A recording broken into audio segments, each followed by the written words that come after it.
What do you do when you have poured thousands of hours, sacrificed years of your life, studied, researched, worked, and prayed, and the ministry that God entrusted to you is still failing? How do you, on a personal level, even begin to handle that kind of disappointment?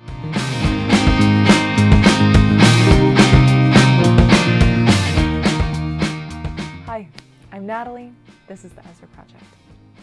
Failure in ministry can manifest in a variety of different ways. The ministry might have failed to scale and grow. Your participants might be leaving. You might be losing volunteers or staff.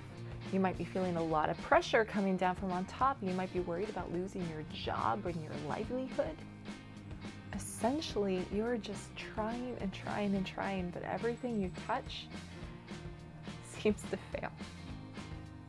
I know what it feels like to fail in ministry. God has given me some really great gifts in ministry, but I am not going to pretend that I have not experienced failure in ministry. I know what it feels like, and it's awful.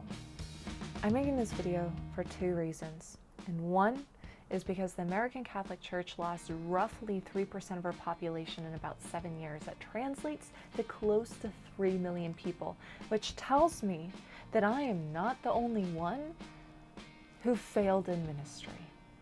And two, I'm not afraid to say that I failed in ministry, if only because I had the opportunity in that failure to really begin to grapple with some difficult questions on why ministry in the church fails. And I'm hoping that by sharing with you what I learned, that maybe it can bring peace to your heart, but also too, maybe it'll give things a chance to turn around so the ministry can be more effective. There are three things you need to look at when ministry is failing, and number one is the most painful. You need to look at yourself. You need to look at your own character, and with brutal, unflinching honesty, you need to ask whether the ministry is failing because you're ignorant, because you're weak, or because you lack virtue.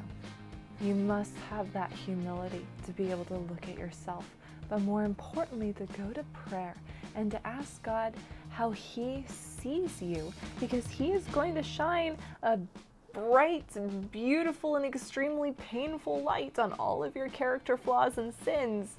But at the same time, He is going to remind you that your value is not found in the things that you do, but in who you are in Him.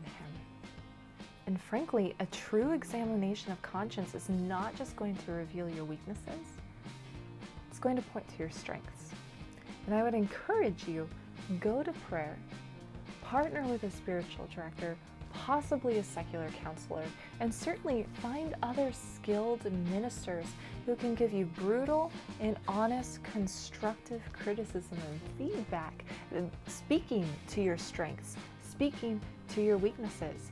Failure in ministry is a great opportunity to begin to know yourself better, and also to begin to discern what painful but necessary steps that you might need to take as an individual in order to grow in the leadership and skills that you need in order to do ministry more effectively.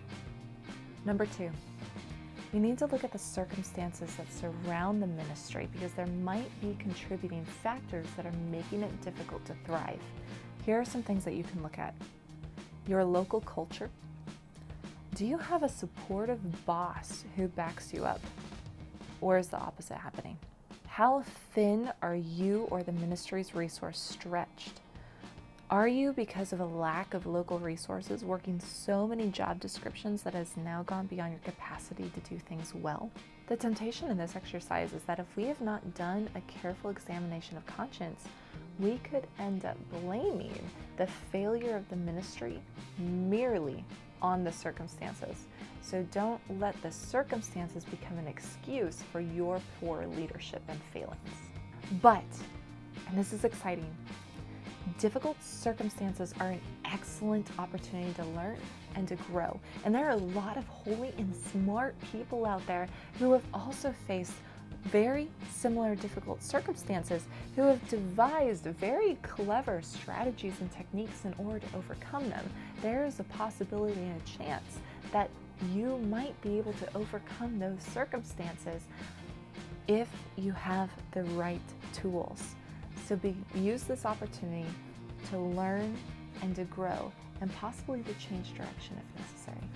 Number 3, remember, spiritual attack is real. And ministry is so much more than just a job. God is working through you to change lives and change eternities. And Satan hates it. He's going to try to stop it. But here's also another thing. It's easy to go crazy places and just blame everything on spiritual attack, but sometimes there just doesn't seem to be an earthly explanation for why things are going wrong. So I highly recommend get a spiritual director, somebody who can objectively stand back and be able to discern with you what is going on, what might be an earthly explanation, but where also might there be supernatural forces at work.